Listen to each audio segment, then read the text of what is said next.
Yeah, I believe in you.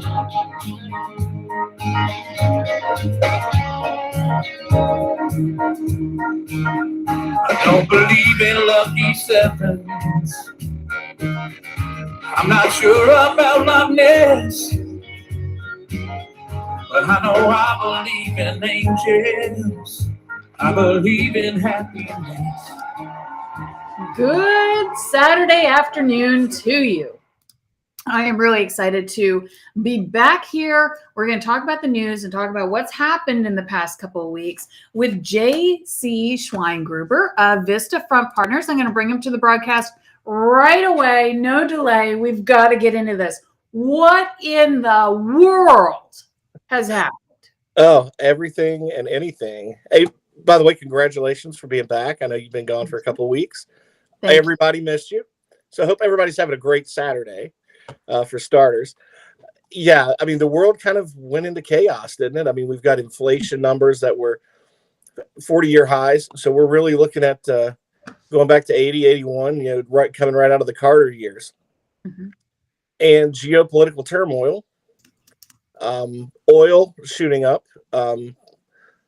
well, for various reasons. And I'll some of them political reasons and some of them just the instances going on in Ukraine with the Russian pipeline and all that, pulling their oil off the scene, which really is running prices up at the pump even more than it was going before, which was in a bad direction to begin with. We've seen gas prices, some places doubling over the last year. Just out of curiosity, you're in Atlanta in that area. What are you paying per gallon there? All right, so I was out for the first time just the other day, and we are, I believe we're at that 460, 470 mark. Southeast is usually cheaper than most of the rest of the nation. So I think we are at some of the lowest. I know I have friends in Los Angeles and they keep sending me pictures. My publicist out there in Los Angeles, he's like, dude, we are at $8 a gallon. I saw one picture that was $9.15 a gallon in some parts of California. It's astronomical. Yeah, it's where I'm at here. I live probably about an hour from the Virginia-Tennessee border on the Virginia side. And we're paying probably anywhere between the lowest I've seen was $4.09, but I'm paying $4.29 where I live. And I've seen somewhere around $4.19 but $4.29 locally is the highest I've seen. So I'm we're lucky that it hasn't gone up more, but it's a tax really on people, especially middle and lower class. There was I kind of want to jump into some news. It's not going to sound so great, Elizabeth. Mm-hmm. So some of your viewers, I want you, as I'm talking about this is going to sound a little bit depressing when it comes to investing and your money and how you spend your money daily, but there's silver lining I'm going to try to spin into this for you, because I hate to leave people pessimistic. I'm not pessimistic. And keep in mind, if you're investing, no one ever made money being pessimistic. So that's for starters. Mm-hmm. The last couple of weeks, the market has been down 5 straight weeks. And if you're watching the news, you hear people talk about, well, we're going into correction territory, and some saying, well, maybe we're going to go into bear territory. A lot of people, when they hear that, they don't understand the difference. They don't really know what that means. They just know that their 401k has had the crap kicked out of it, right? and it's not good. When you hear somebody talking about a correction territory, they're saying that, say, the S&P 500 index, for example, is down 10% from its high. That is correction. So anytime you see between 10 and 20% below its high, they talk about a correction.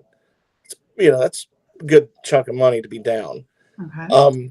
When you talk about going into bear territory, that's when you're talking about being over 20% down from your high. And when you start to see these indexes that are down, like S&P's down like 11, I think something roughly like that. Because if Friday was a crazy day, we're starting to see so much volatility. Some days you're up like 800 one day, and then down 600 the next, and then it's almost like the market is trying to find some some direction. Mm-hmm. And I always, lately, what I've been doing is before I do any trading at all, I don't wait and see I'd like the futures market in the evening, in the morning, see how the market's going to open, which direction. I don't hold it. I take that with a grain of salt almost, because I don't know where it's going to go during the course of the day. Mm-hmm. Now, if it's down a whole lot at the open, yeah, I may go in and buy a little bit, but I'm waiting for the last half hour of the market. Are people going to rally like they've done some on some days, or are they going to just, be up? Like Friday, we were up probably an hour before the market closed, maybe 100 and some points. Mm-hmm. And then, of course, it closed down Friday. I mean, it's just, it dropped. I forgot what it dropped. It was down 100 and something, but if I remember correctly. But yeah, it's just one of those days. It's like you have to take things with a grain of salt, because the last half hour is when you have a lot of conviction trades coming in, which direction they're going to go, especially going into a weekend and going into like another heavy news weekend with war. Mm-hmm. And that is one of the things that's that is painting an ugly picture. So I want to talk a little bit about that. But there was a Bloomberg article that came out this week with the inflation that we've talked about on past episodes, and just how bad that is. That is actually a little worse now, the numbers, than the last time we talked. So it's even a little higher. Mm-hmm. And when you cut the world's oil supply, you're running up the price of fuel and gasoline. You got to think about it. You're not just running up transportation costs, which are going to run up your cost of what you pay for everything at the grocery, not just at the pump, but anything that's in plastics. Yeah. I mean, oil is a base that's used for all kinds of products. So it's very frustrating to see leadership in America, instead of opening our Keystone Pipeline and going back into ANWR, using the same old line, like we have all these contracts out there where they can go drill in these other areas, and they don't. Well, they don't for a reason, because it's not profitable in some of these areas that they're giving them a lease option. But instead, we're going to thugs like Maduro in Venezuela to, hey, can you pump some more oil? We'll buy it. Mm-hmm. And going to Iran, Mm-hmm. asking them, weren't those guys the enemies? Yeah. That's kind of what I thought. So now we're going to bad actors on the global scale to ask them, beg them for oil, when we've got plenty of it. Okay, so which is really frustrating. I think it's frustrating a lot of people in the energy sector. Here where I live, my electric bill, not using any more than I had, month over month, I guess because of rate increases, went up 40%. So I am feeling the pinch. That is a huge, huge amount. But when it comes to war, I think people have just a natural tendency to think, hey, let's, the markets are down. Let's sell and get out, and then come back later when we feel more comfortable. Mm-hmm.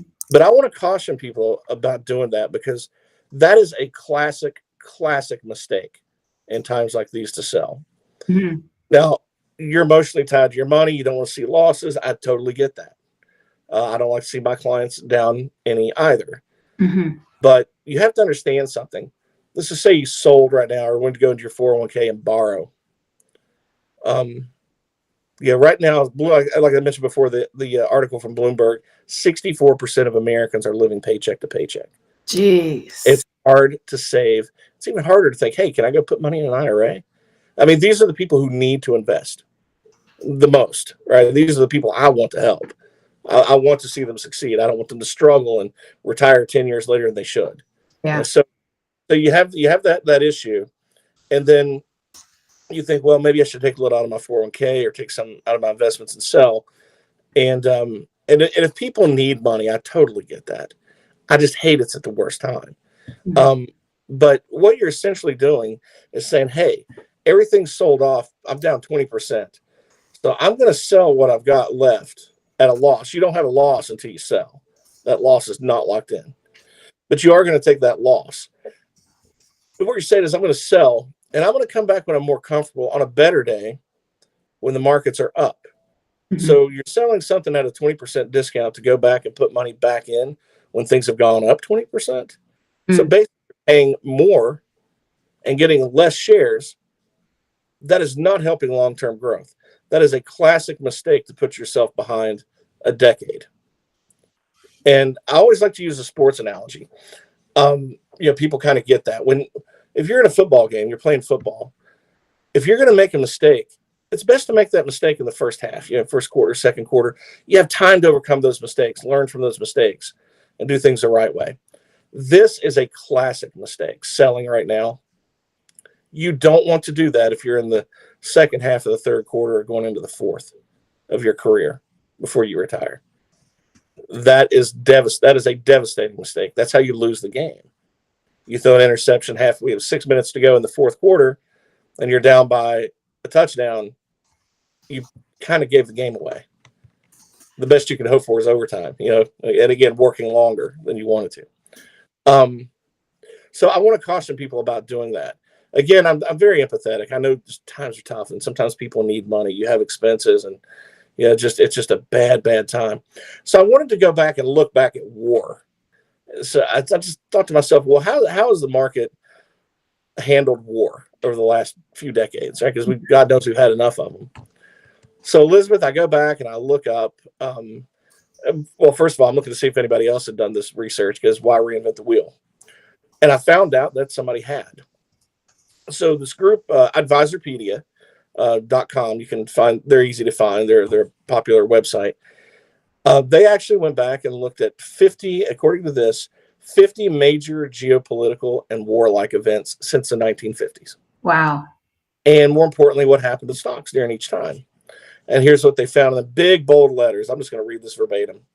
U.S. stocks tend to fall at the outbreak of war, and then almost always recover quickly from these plunges.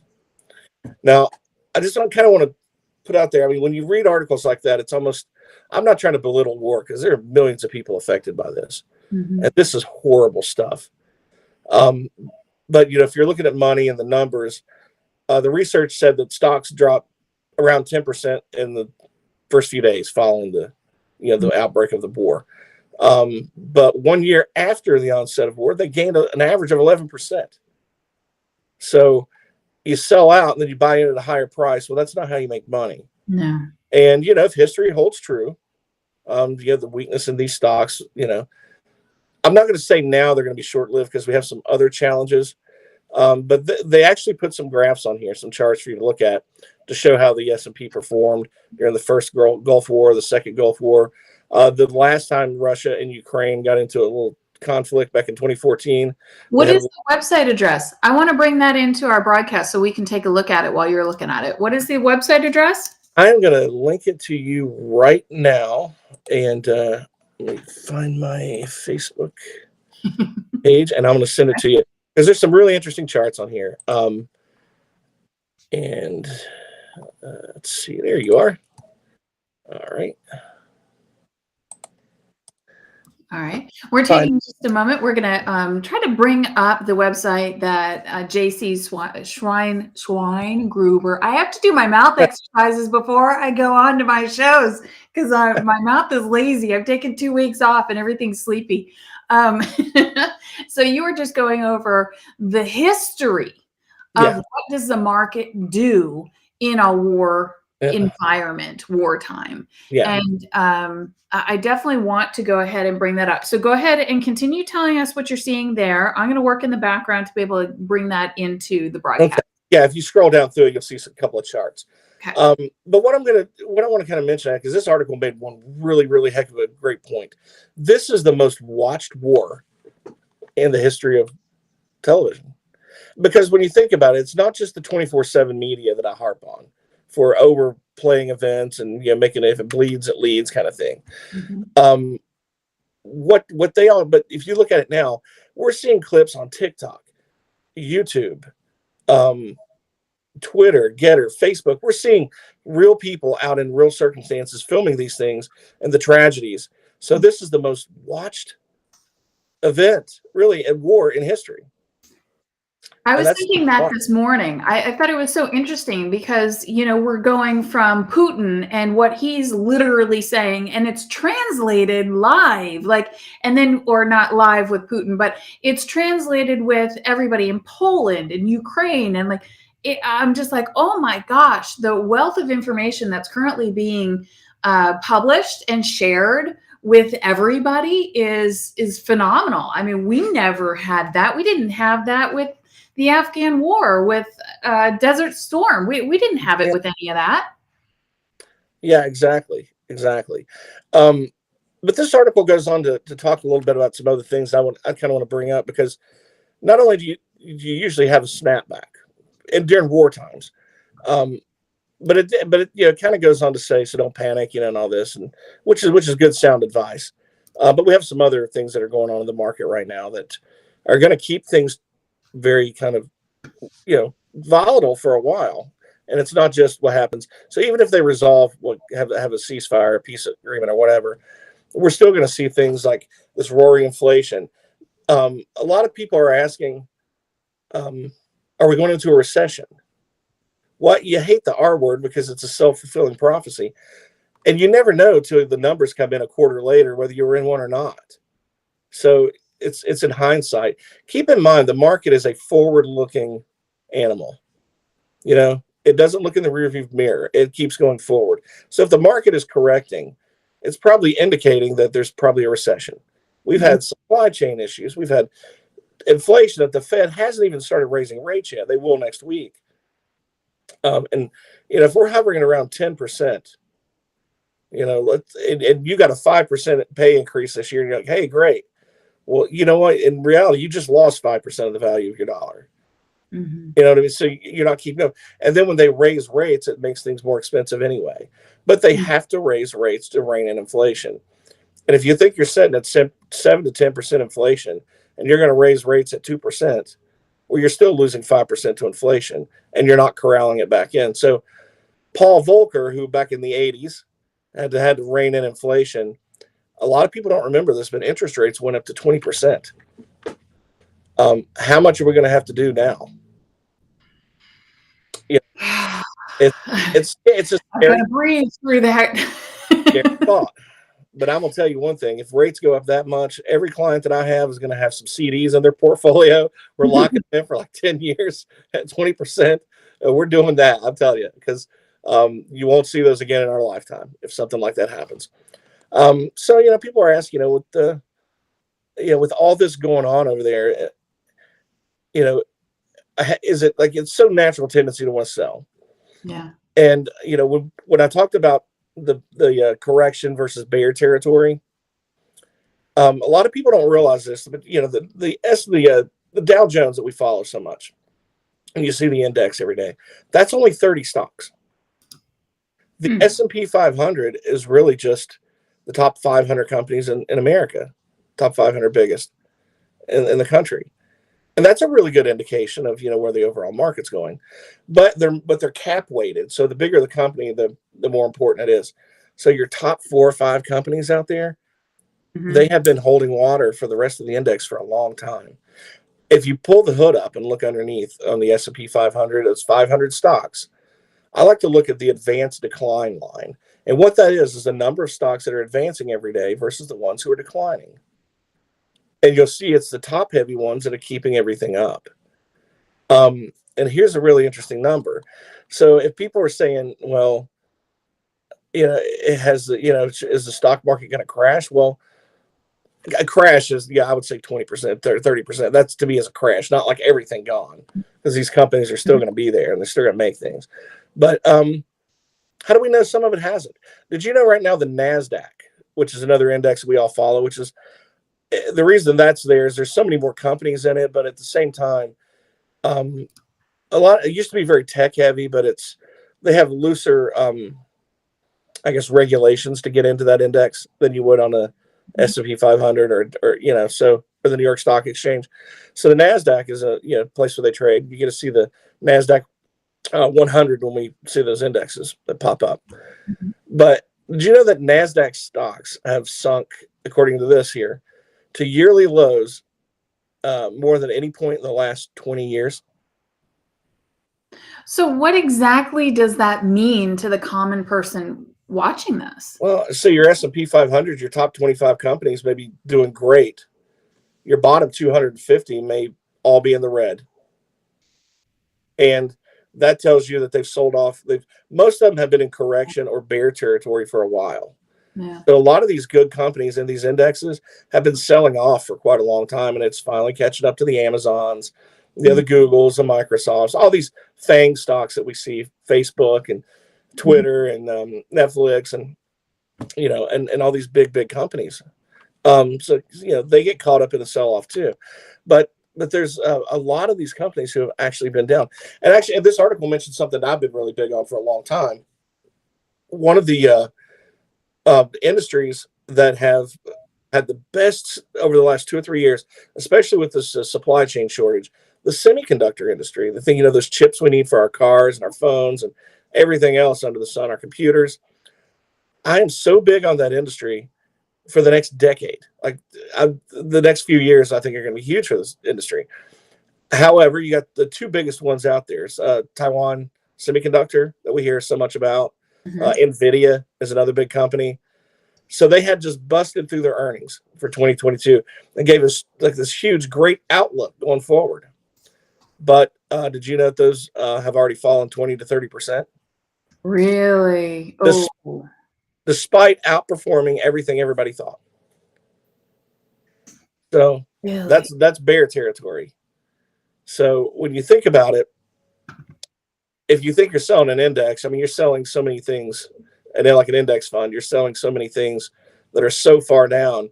This is so when a friend of mine asked me, with all that's going on, is there any reason to be bullish? And I'm sitting there thinking, sometimes if you can't think of a reason to be bullish, that's probably when you should be bullish the most. But nobody else is bullish. And if people are going to panic sell, and I hate doing this, but this is the time where it's frustrating because you want to pull the trigger and it just makes perfect sense, natural sense to sell. This is when you really need to buy. And it's hard to do that. Yeah. It's hard to do it. Especially if you're managing your own money. It's so hard to do it because you're so entangled with it. It's like, and then when your advisor buys something, you're going to call him up like, what the hell are you doing? Like, I'm going to tell you how to do it. But that's the reason why. I want people to understand that it's a terrible thing. I was actually, it's so funny. I stumbled on this article because this was part of my conversation. The guy I was talking to, all he was doing was watching news 24/7, and it's doom and gloom. Yeah. And that's all they're going to paint. So if that's the only message you're getting in your life, no wonder you're pessimistic on everything. And you need to think, hey, well, okay, if we have money, it's hard when that many people are living paycheck to paycheck. Let's try to, that's why you keep cash available in a portfolio for now. So you have to spend some time freeing some up for clients and that we have enough to go and take advantage of things like this. So I have a question. It's a little bit off track of what we're currently talking about, but I can see how it could have a significant impact. And some people are going to be like, oh my God, I can't believe she's asking about this. The convoy. All right. So the United States-based truck convoy that is, in DC, headed to DC.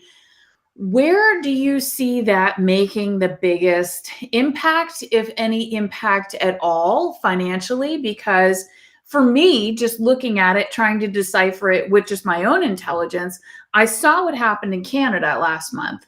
And that was very much COVID centric. It was very much, we want freedom, lift the restrictions. Now, all of a sudden, we have a war that's broken out between Russia and Ukraine, and everybody's on pins and needles that this will become World War III.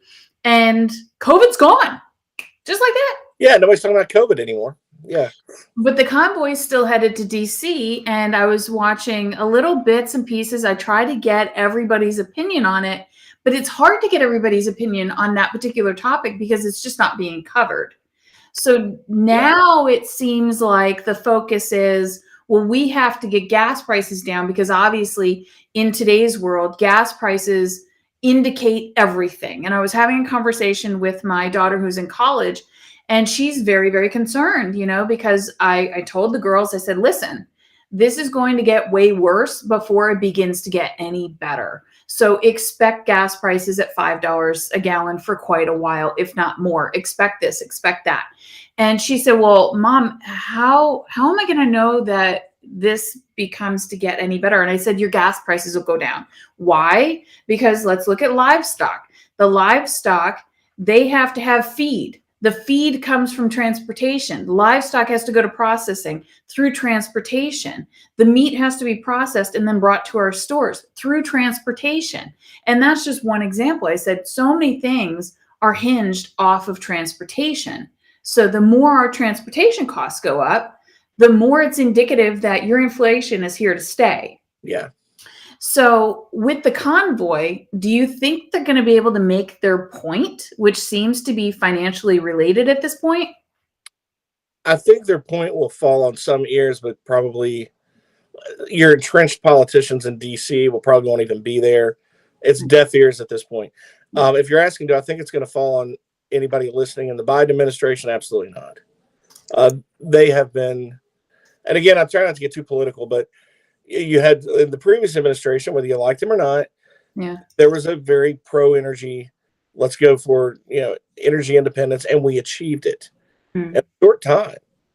People have been trying to do it for talking about it for 20, 30, well, my entire life, really, since the 70s when I was barely old enough to walk, right? And then, but this administration is so gung-ho toward the left and the Green New Deal type of technologies. And it is so arrogant and smug, in my opinion, not necessarily on the president's part, but anybody who espouses, and I want to take care of our environment just as much as anybody else. Let's just put that out there. We've only got one planet. Let's make sure we leave it in a better shape when we're gone. But you cannot rush technology and just say, hey, you who are living, 64% of you who are living paycheck to paycheck, you're part of the problem pumping gas all the time. So why don't you go out and buy a $60,000 Tesla? Well, you want to smack the taste out of somebody's mouth for that. You know what I mean? That's something my mother would say or my grandmother would say, but it's like, but the arrogance and the hubris of it. And I think that is the deaf ears that we're falling on. Because even when you ask legitimate questions, and a guy asked this question in the press pool, and then I saw it like floating around on Facebook. If shutting down Russia's oil pipeline is hurting their economy, isn't shutting down the Keystone pipeline hurting ours? A legitimate question. And then I think it was a press secretary who started giving some explanation of how the oil markets work and how the energy markets. Like, you don't know. You've never worked a day in that sector in your life. Can we get somebody from the But I think part of the problem is we put people, not we collectively, but the administration has made the mistake of putting people in charge of transportation department, energy department, who are unskilled at what they need to do. They needed to put some experts in there. And they didn't.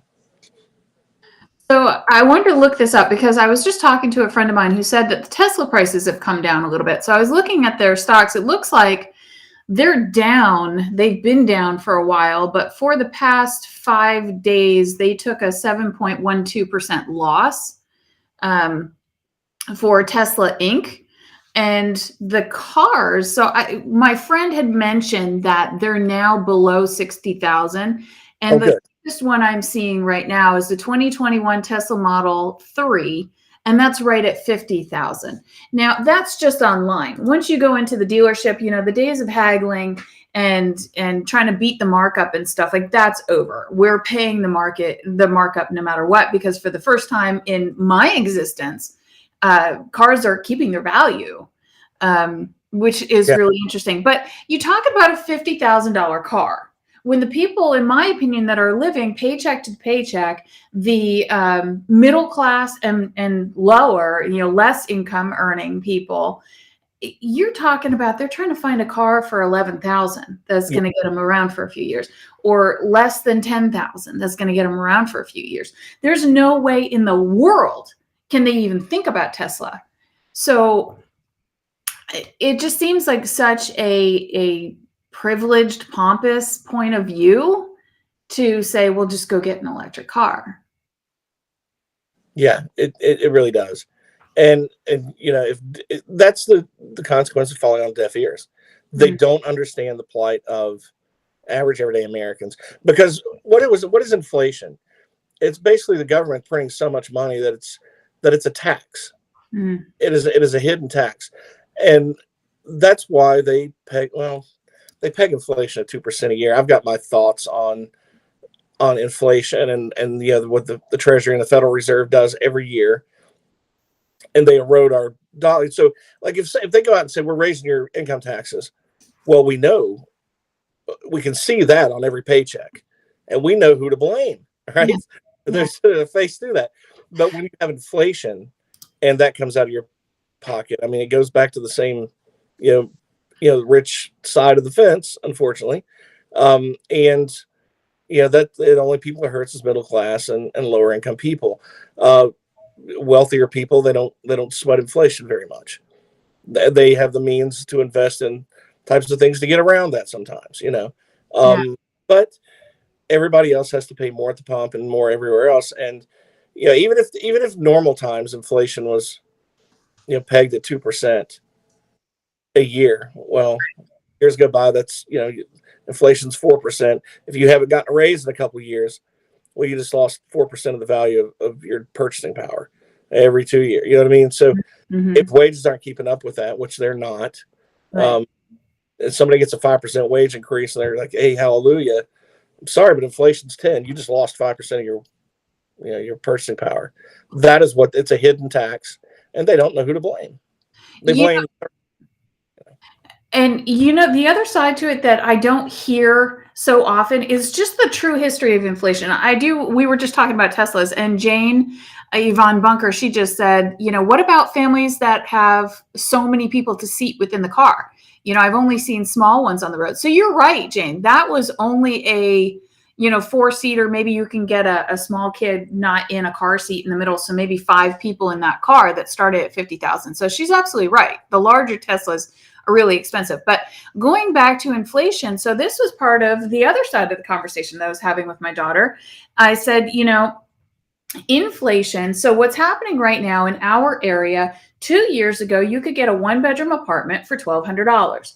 It's currently $1,800 and climbing. I said, unfortunately, when times turn around, that $1,800 becomes your baseline. Things don't ever go backwards in cost. Exactly. So we see gas prices going backwards and we think, oh, goody, we're going to be able to afford more. No, because the actual items, the actual rent and the things that you're paying for in life, that doesn't ever go backwards. No, those are sticky prices. And it's unfortunate, but it prices people, good people, honest, hardworking people out of a nicer place to live. And they have to a smaller place, sometimes in a bad neighborhood. You have to worry about these things. So, I hate to have to paint such a lousy picture. We may already be in a recession and won't know it for 2 or 3 months. I don't know how you can avoid it at this point with runaway inflation, the Fed raising rates, and at the same time you got a war and an oil crunch. If the economy's slowing down, which it was signs of it was anyway, you don't raise rates when the economy's slowing down. It's supposed to go the other way. Right. And in a year's time, and I mean, again, I'm not trying to get political, but like bad policy and printing so much money has its consequences. And they even had people in, high offices on Wall Street warning politicians, stop passing so many stimulus bills. You don't need it. This is going to cause a real problem. Yeah. Now we have a real problem. Right. Absolutely. I have a viewer here. He said, not to mention interest rates are going up, which is to the point that you were just mentioning, and housing will come back down. People will be upside down. You're right. When the bubble bursts on the housing market, yes, home values come down. And I really feel for people that are purchasing houses now around me in my neighborhood, constantly seeing new people moving in. And I'm like, oh, bad decision.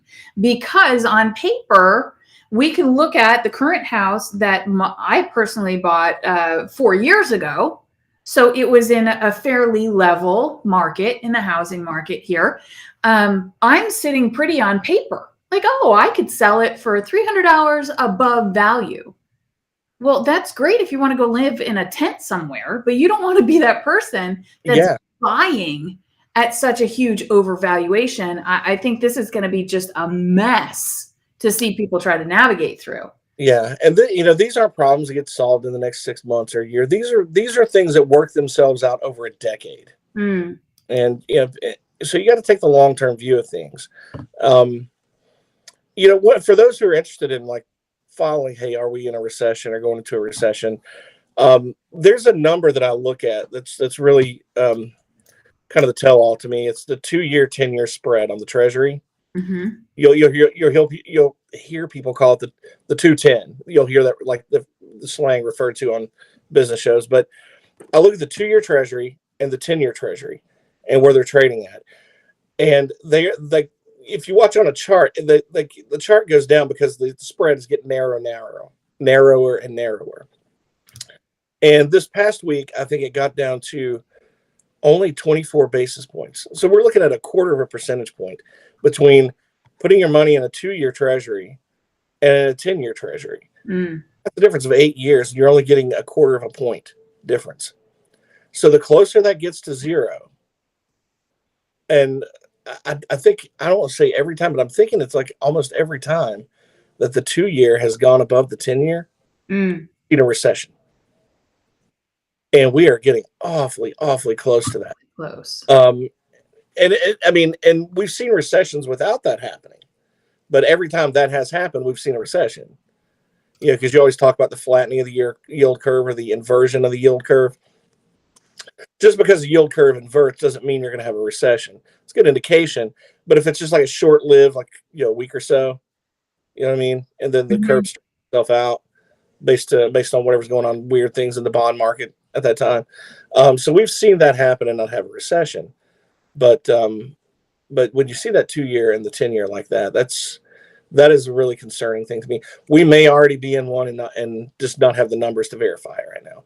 But you have Wall Street, and like I said, the market's forward looking. So the stock market may come out of its funk and start going up, but it's forward looking.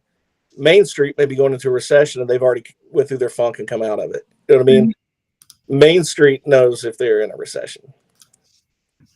Okay. So I was just trying to pull up some charts and things to be able to bring it into the feed live. So the information I found, and tell me if this is right. So it's saying the current value would be 0.25% and the long-term average is 0.93%. That seems off. What are you looking at? So I'm looking at the 2-year, 10-year spread and the stats for that currently to date. All right, let me jump back over to. Sorry, everybody. I just instantly slowed down the show real quick. But I'm so curious about this because what you do is you come on here and you educate me and so many other people out there watching. I mean, I've learned so much. You need to write a book and make this into curriculum for all the school kiddies, please, because we need to know more about this. Yeah, I'm looking to see where the 2-year is. Yeah, because it did widen toward the end of the week. So the on the 10-year, it's right now at 1.997. Okay. You think I'd have a calculator handy, but no. That's okay. But if you take a look at where the 2-year was, and I'm trying to think of where it was. At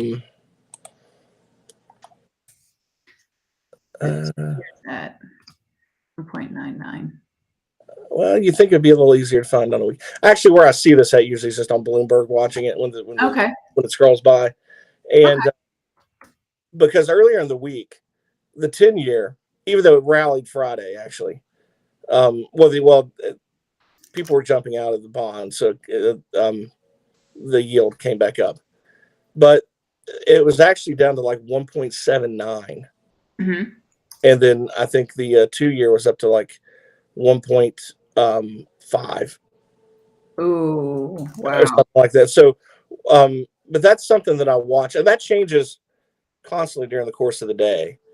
And it's where a lot of people don't think about bonds because it's just boring bonds, right? But it does give you an indication of where things are going. So that's awfully darn close. Yeah, it's if I'm looking at the 2-year. Wow, that's crazy close. Yeah, it's So this, just the yield curve. I'm looking at the bond yield change down at the bottom. It's just a yield curve. Mm-hmm. But yeah, it is terribly close. And when it got to like 24 basis points, I was like, ooh, that's not good. That's right. But again, that's just one thing I keep my eye on. Mm-hmm. Well, I think it's a good segue to ask you a different question, related, but a little bit different. ETF. Yes. All right. So we're talking about inflation. We're looking at the 2-year, 10-year spread. We're looking at all the different things within the show. Now, tell me about ETF and how does that come into play here? So this is just kind of one of these little lessons I like to give. ETF is short for exchange traded fund. And I get clients that'll ask me, like, should I buy this ETF? And how is it different from a mutual fund? Well, ETFs are a little bit different from mutual funds. So they trade like a stock. You can buy at any given time during the course of the day. And so you can get, like, if you bought it at 9 o'clock, you can get out at, or 9:30, you can get out at like 2 if you want to. Mutual funds only price once a day, and that's at the 4 o'clock close. So you never really know what's going on with your investment until after the close. And usually you don't get a price back for an hour. Just a mutual fund may have hundreds of holdings in it, or 50. I mean, anything that the fund manager wants. Now, an ETF, this is where you can get a little bit, like, I guess if you want to be a little bit more specific with your investing. So somebody calls me up and is like, JC, the energy markets are going crazy right now. I'd really like to invest in that sector, but I really don't know where to start. And you may do it on your own. You don't want an advisor. And then you may come and say, okay, what companies can I look at? Well, but you don't want to take just the risk on one company. You may, it can go up and down, or, well, an ETF, you can actually invest in an exchange traded fund that trades like a stock that actually holds a lot of holdings in that particular energy sector. So why hold one when you can hold all of them? Right. And diversify in that industry, even though it's considered non-diversified because you're in an industry, one industry, and not across the board. It's still, if you want to diversify in that industry, would you rather hold 1 or 10? So I'll give you an example. And, just for people watching, keep in mind when I mention an individual stock or an ETF or something, don't construe that as specific advice for you. Always, do your own research and homework, or talk to an advisor, call me up and we'll see if it fits. And if it does, well, maybe something else is more appropriate, So don't consider that any particular advice. But there's one, if you wanted to look at the energy sector, it's called the XLE. That's the trading symbol, the XLE. And that is like the select spider fund for energy. Spider meaning the S&P 500. You'll hear that referred to a lot. So if you take a look at that, actually, that is trading at at the close Friday, 76.85. So it was down a little bit. But what is the ETF? Actually, if you take a look and see what's in it, you can get top 10 holdings. And I'm just going to throw some companies out there. If you wanted it in the energy sector, you can go buy a mutual fund that's actively managed. You'll have a little higher expense ratio. You have higher turnover ratio in those, because you have a fund manager that's actively picking and choosing and buying and selling. That actually gives you a little higher tax liability, the higher the turnover rate is. ETFs pretty much kind of pick the stocks. You can find some that are actively managed, but they'll pick the stocks that they want in the portfolio and hold them. So you don't have a lot of turnover, buying and selling out of it, which causes you capital gains taxes, So that's one of the differences.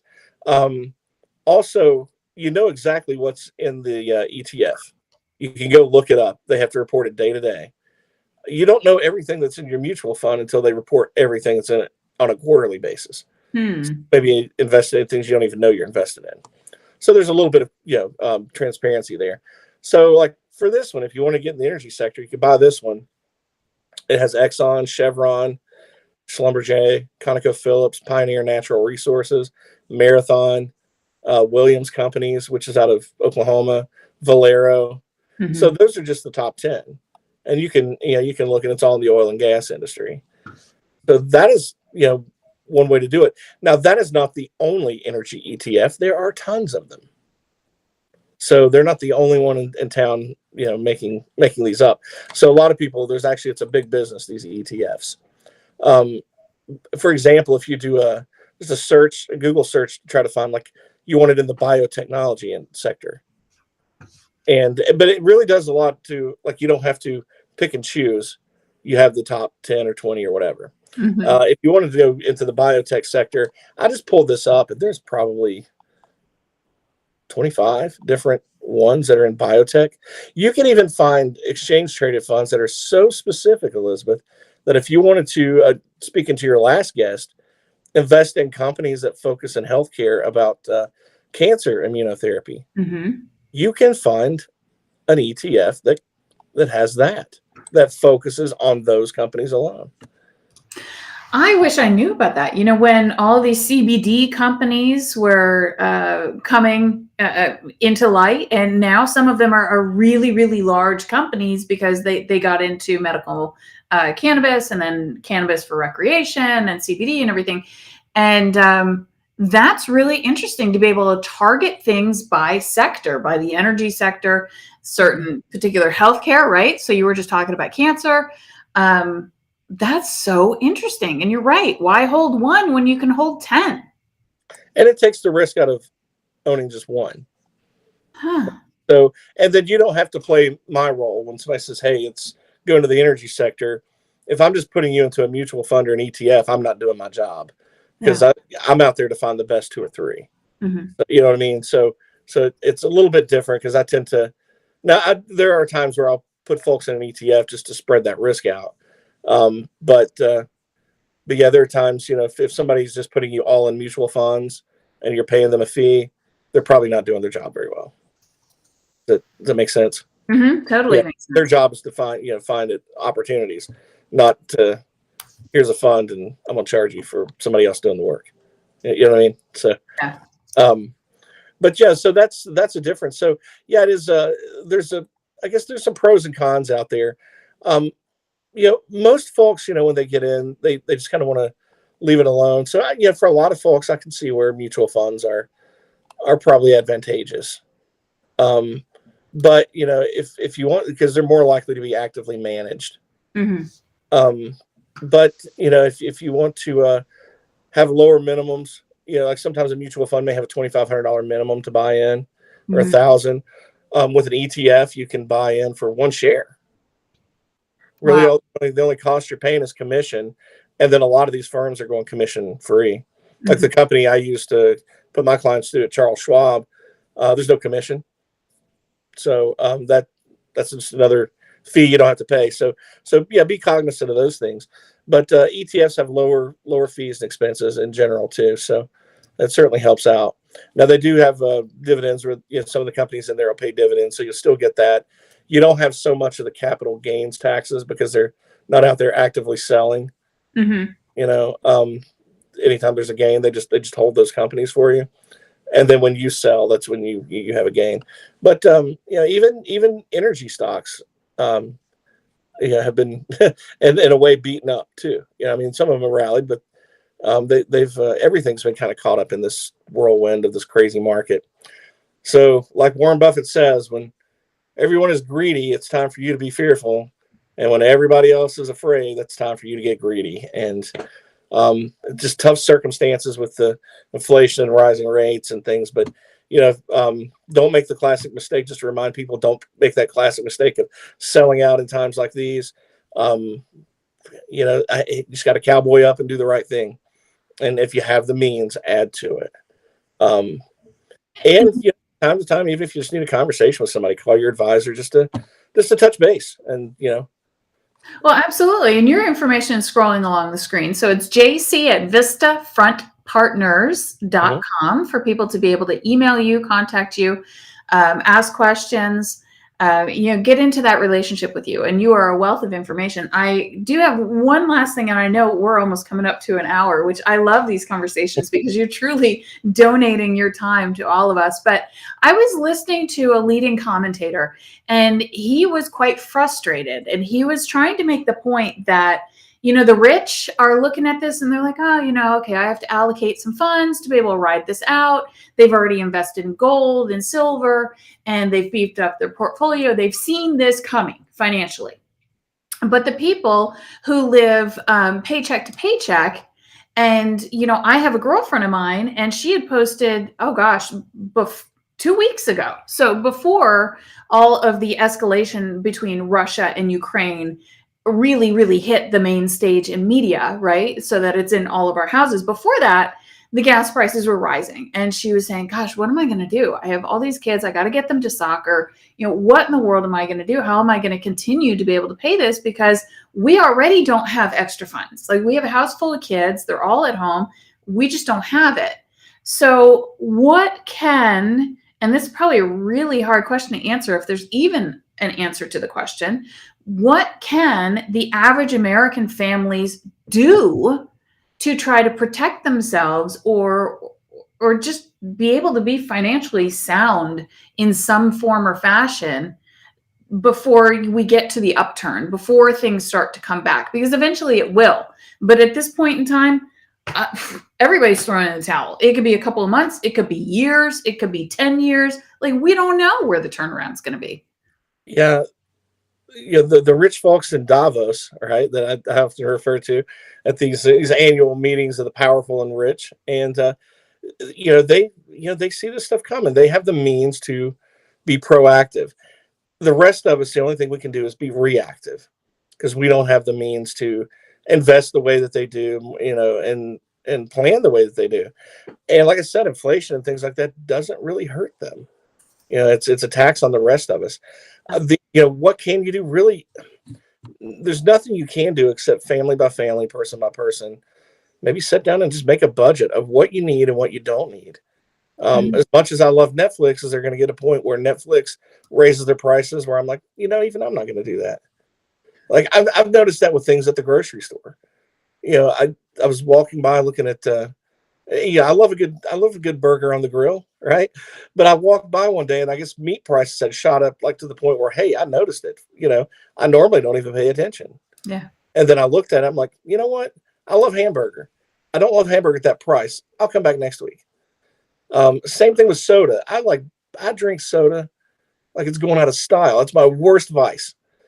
And I'm walking by and, like, if Coke is on sale, 4 6-packs of bottles for $11, okay, I get that.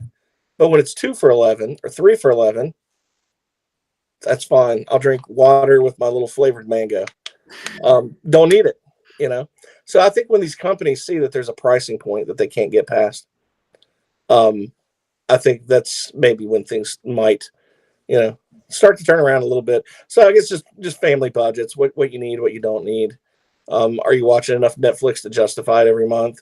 Are you also subscribing to Hulu and Disney? I mean, I have all these, right? So, but then I see my electric bill and I'm like, holy smokes. It's just, you have to make these tough decisions, and there's really no right answer. There's really not much of an answer at all. But I will tell you one thing. I'll just kind of leave it on a good note. Even though all this is going on, and I know, right now is the best time for people to put money in and plan long term. They can't do it. Mm-hmm. I've mentioned this on here before. You and I have talked about this. Turn the TV off. Yeah. Get away from your 24/7 hour news. Stop listening to all this crap that comes in your head that just feeds your negativity. Go hang out with some family and friends. Get out of your house. Get out of that spot, because at the end of the day, I mean, I hate to sound cliche, but when it's our time to go and we can't take any of this stuff with us.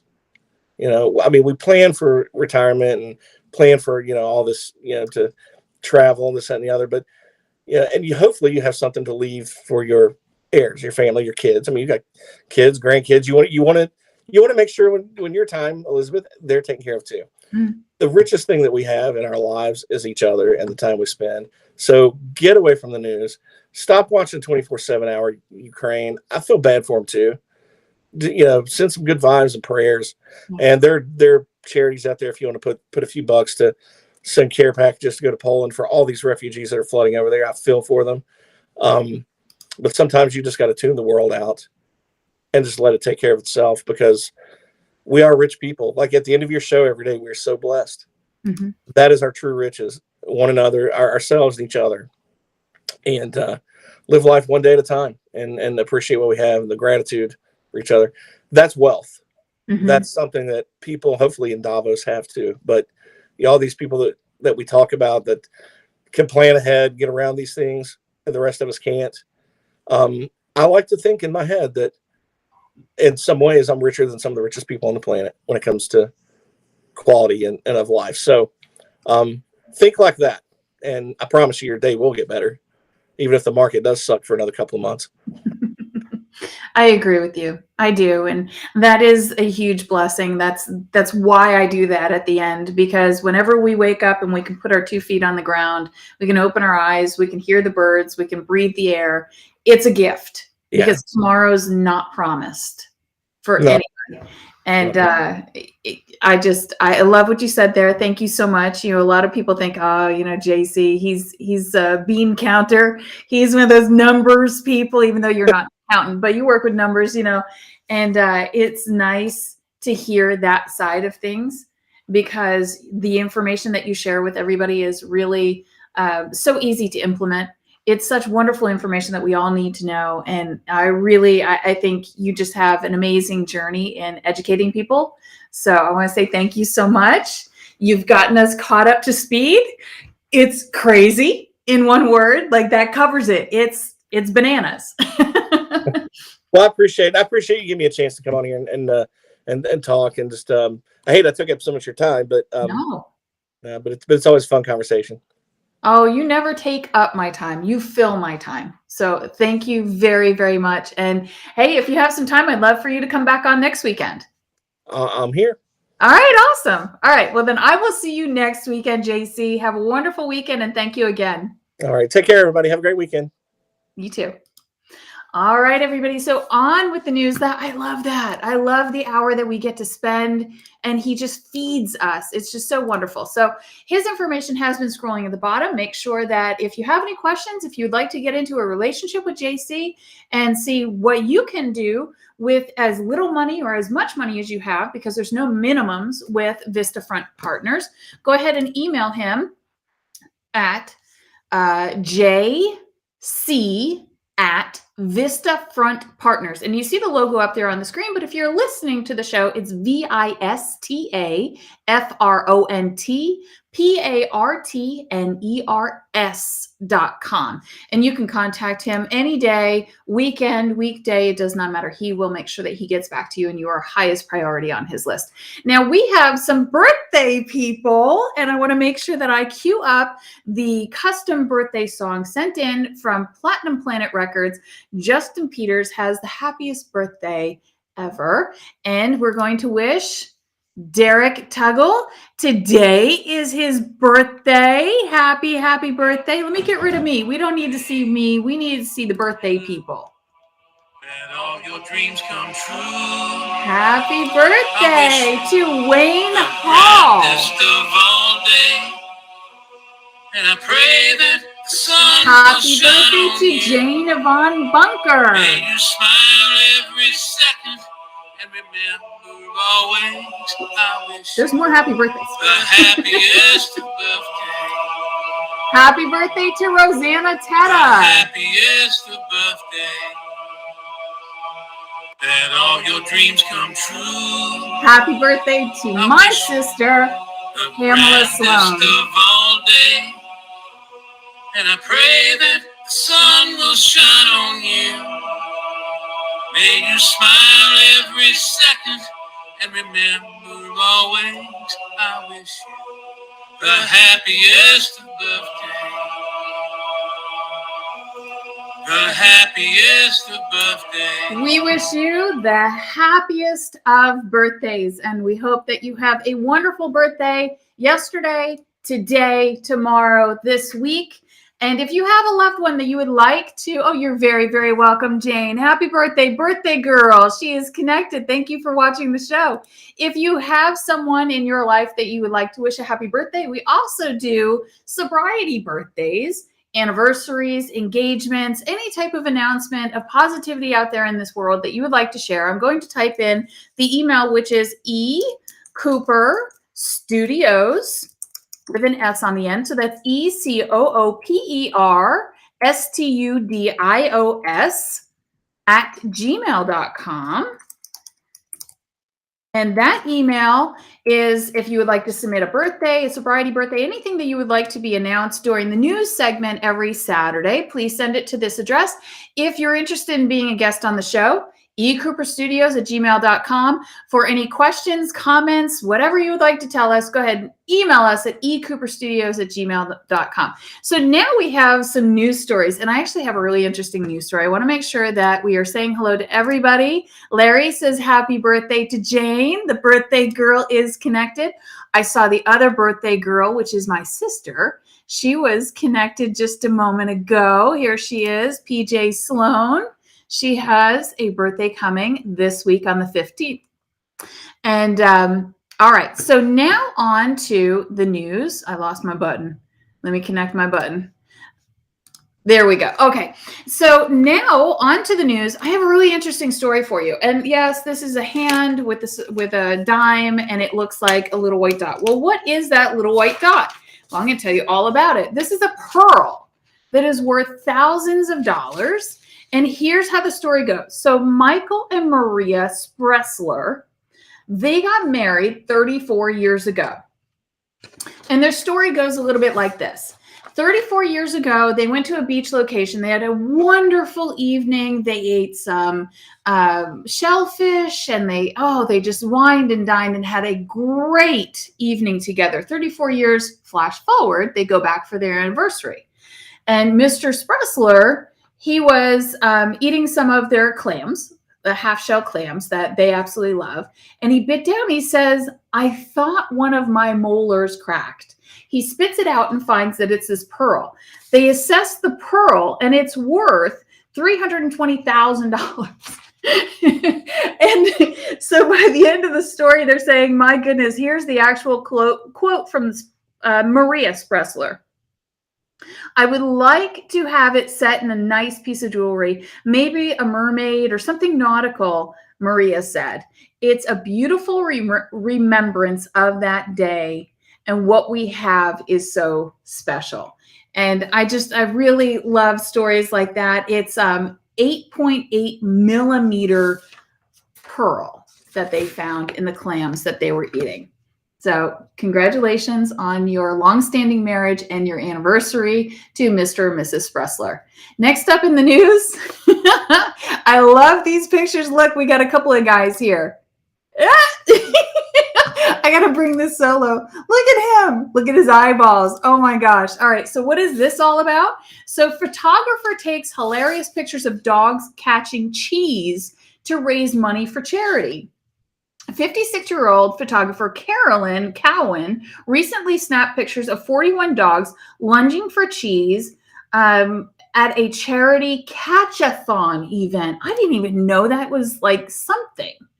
A charity catch-a-thon. Now I've got to go Google catch-a-thons because I want to be a part of this hilariousness. Look at him. Oh my gosh. All right. So her husband, he diced up 10 kgs, so 10 kilograms of cheese to throw at the pooches while Caroline snapped away, taking around 50 pictures per pet. You know what this reminds me of? There's a, what is it called? It's like the pet sitter snack giver, which is totally not the Googleable name, but it's like this device that you put on your kitchen counter and you fill it with all the dog treats. It'll release a treat and take a picture of the pet as it's catching the treat in the air, and you get pictures like this. Gosh, I'll have to figure out what it's called, but for another business, I've tried to put that one as the giveaway item that we give away to some of the people in the business for a fun little auction item, and I've been voted down a couple of times. But yeah, it's like Furby something or other. I don't know. I'll have to find it. So anyway, so all these dogs caught these treats, and all these pictures were then sold, and the money went to charity. It says the owners had a ball. It was brilliant. There were only 6 dogs who didn't or couldn't catch the cheese. Blooper reel. Where's that? I want to see the bloopers. And the charity, let me make sure that we have the charity listed here. It said, visit the GoFundMe. So we started a fundraising page because someone in America contacted us saying that they could be there. They couldn't be there, but wanted to donate. So they have a GoFundMe page. And let me make sure that I quote the charity correctly. So they raised $20,000 in 2018. I know, it is hysterical, isn't it? Look at these dogs. Oh, that's the next story. Look at these dogs. Oh, this guy, laugh out loud, right? Like, he just cracked me up when I first saw it. So let's see. I'm still looking for the charity information. I think I'm going to have to get back to everybody. I can't believe that they actually did not list the charity information, but it says that they have a GoFundMe page. So Google Carolyn Cowan. It's Carolyn, Cowan, Cowan. And this is based out of the UK. And oh my goodness, that is absolutely hysterical. So next up in the news, and yeah, I agree with you. So flipping hysterical. All right. So we have a guest here, Vincent DiCarlo. Vincent. All right. Let me tell you something. I love salsa. I saw your messages. Yes. If you would like to send us salsa, just go ahead and email Cooper Studios. I am happy to unbox the salsa live and give it a taste, to give it a little bit of a review. I love this stuff. So congratulations on your salsa. I cannot wait to taste it and let us know because, I think that would be wonderful. Let's go ahead and set up a sponsorship. So this is a Lego set, and this is the next story that is in the broadcast here. And this is pure genius, let me tell you. So if you can tell, without me telling you what it is, what does it look like? Here's another picture. That's right. It's an MRI Lego set. And so the Lego Foundation has announced it's donating another 600 Lego kits to hospitals worldwide for miniature MRI scanning 3D Lego modeling. And it's to help children cope with the intimidating process of having an MRI scan. So there's a lot of people that do not like being shoved in a tube and then told, try not to breathe much. And some people need medication to be able to have an MRI done on them. And I love this because it shows the tube, it shows where the patient is, where the technicians are, and the two different rooms. So you know that you're in there by yourself. This is totally genius, and apparently it's very, very successful. It started in 2015. It was a passion project for Lego, and they tried it out, and it worked very, very successfully to the point now that the 500-piece set, it allows clinicians to help patients understand what the large and complex MRI machine is all about. And the president of Lego is quoted to say, "I'm extremely proud of this project and the positive impact it's already had. I've seen firsthand how children have responded to these models, feeling more relaxed and turning an often highly stressful experience into a positive, playful one." And you know what? MRIs have come a really, really long way. It's more than just little, noise canceling earplugs in your ears. They offer music and all types of things that really makes it so much more comfortable. But for kids, you still can't, in my opinion, prepare a child for what an MRI is going to be. It is scary to someone that doesn't have a fully formed prefrontal cortex. It's going to be frightening. And I just love that there's things like this to help settle a child's mind. And good on you, Lego. Good on you. All right. And so that was the Pearl story. The other story that we have in the news, and I didn't gather any pictures because it's literally just pictures of a tree. And thank you so much, everybody. that is still connected. We have Vincent DiCarlo. He has a salsa that he guarantees you will be hooked. You're going to be hooked on his salsa. So go look up Vincent DiCarlo on Facebook and you will be able to find out more about his salsa. So this story is talking about how the trees are cleaning our air much more so than we ever thought. And it says Boston researcher have found, so the researchers have found that trees and soil on the outermost edge of forests and city parks may play a greater role in fighting climate change than previously imagined. They may not have lungs like we do, obviously, but the soil and trees are breathing in and out all of the time. Trees take in carbon dioxide and also store carbon in their trunks, obviously. But the big fact that they were talking about was the percentage of how much return. And it's, it was thought in the beginning, this is a very long article, I'm going to just skim through here. So this is the good news.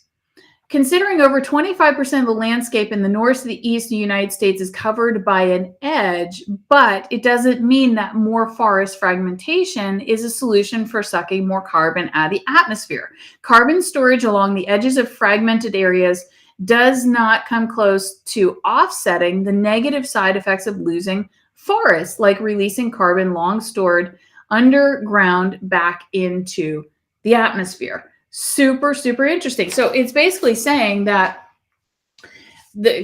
trees are good. I mean, that's basic. That's baseline if you just want baseline. But they're saying that the return of oxygen into the atmosphere is so much greater than it ever was thought. And the edge line of a forest, the edge line of a park is actually overproducing than what's in the middle of it, which I thought was just profound. I still believe that we need to protect our green spaces and our forests, but there you have it. That is the news. Good afternoon, Joe. Good to see you. Well, everybody, thank you so much for tuning into the news. Next up, I have a lovely lady by the name of Jen Cross. Jen Cross is a marketing professional, SEO professional, and she also has a lot to give back to the community. So I cannot wait to have her on the show and talk to her a little bit more. She will be on at 3 p.m. Eastern, so in about 45 minutes. We will see you again. As always, we are blessed. You are blessed. Mwah. I love you, and I'll see you very soon.